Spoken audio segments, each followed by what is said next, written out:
With no signs of the fentanyl crisis slowing down, a Spokane group hopes to raise awareness about the lives lost and the lives left behind through the big screen. After a very mild Friday, I'm tracking yet another weekend of cold, gusty winds and rain. And the Friday night lights shone bright tonight as teams faced off on the high school gridiron. Your highlights right here.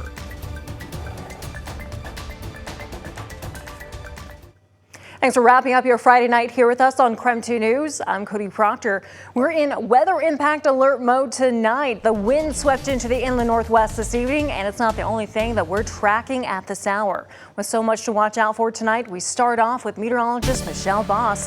What are you seeing out there, Michelle? We are seeing some really strong winds that are moving through the area right now here in Spokane. We are tracking gusty winds for a short period between now and say maybe another hour or two, but then another round of strong winds tomorrow night into Sunday. We're seeing similar winds right now of 35 to 50 miles per hour. Let me show you what I'm talking about. We have a sustained wind in Spokane of 31 miles per hour. Pretty windy around the Spokane area, but check out the latest wind gust right at 10 o'clock, 52 miles per hour at the Spokane airport. Again, this is not going to be a long-term windy condition, but over the next 1 or 2 hours, we're going to see these winds sweep through and then come back down overnight and things settle down a bit. 56 degrees in Spokane, 58 in Coeur d'Alene, very mild. But this cold front is moving through. This is kind of round one, and we're going to see much cooler temperatures over the weekend. We have a round of showers overnight. We will see more rain tomorrow, and as the cooler air moves in, snow for the higher mountain passes, so above 3,500 feet, including Washington and Stevens Pass.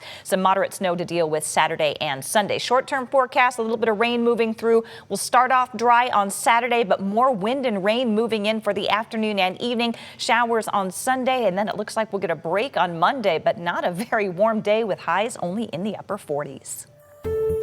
Thanks, Michelle. Let's go now to your night beat for a quick look at today's top stories. A driver died today after his car crashed into a garbage truck head-on US 2 earlier this morning.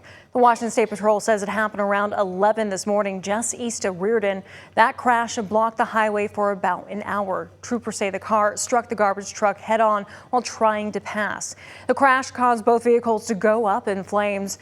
The car driver died at the scene. Medical staff treated and released the truck driver.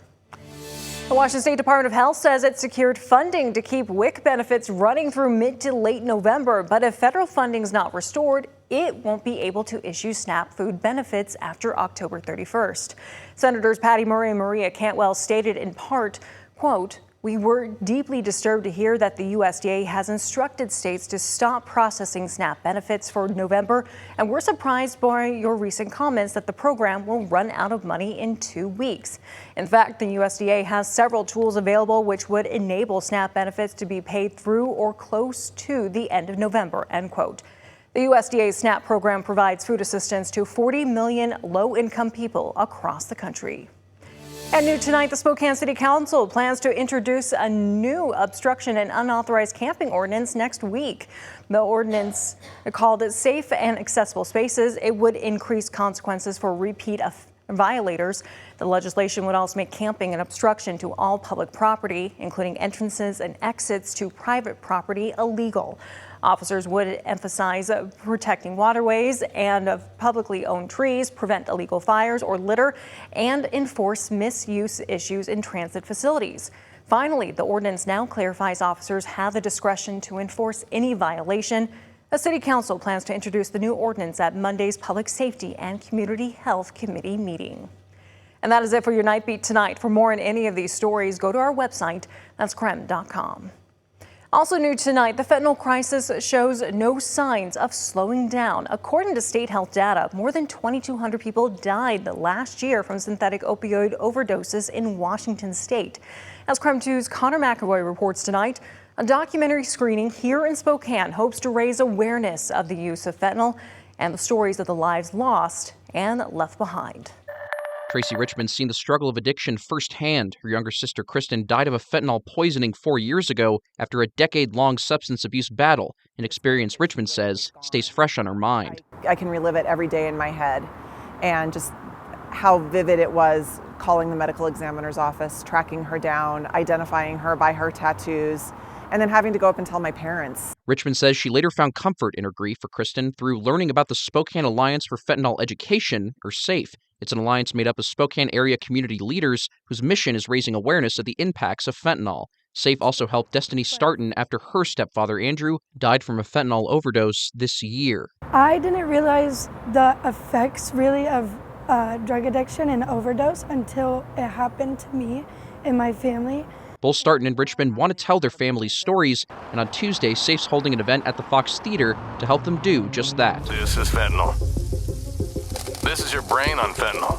Fentanyl Death Incorporated is a 60-minute true crime documentary detailing the global impact the drugs had on people's lives. As of this month, the DEA reports more than 200 people lost their lives in Spokane County to opioid-related overdoses, a majority of those having to do with fentanyl. In response, SAFE's holding a screening of the film at the Fox Theater that includes a speaking event afterwards, with family members like Tracy and Destiny sharing the stories of their family members gone too soon.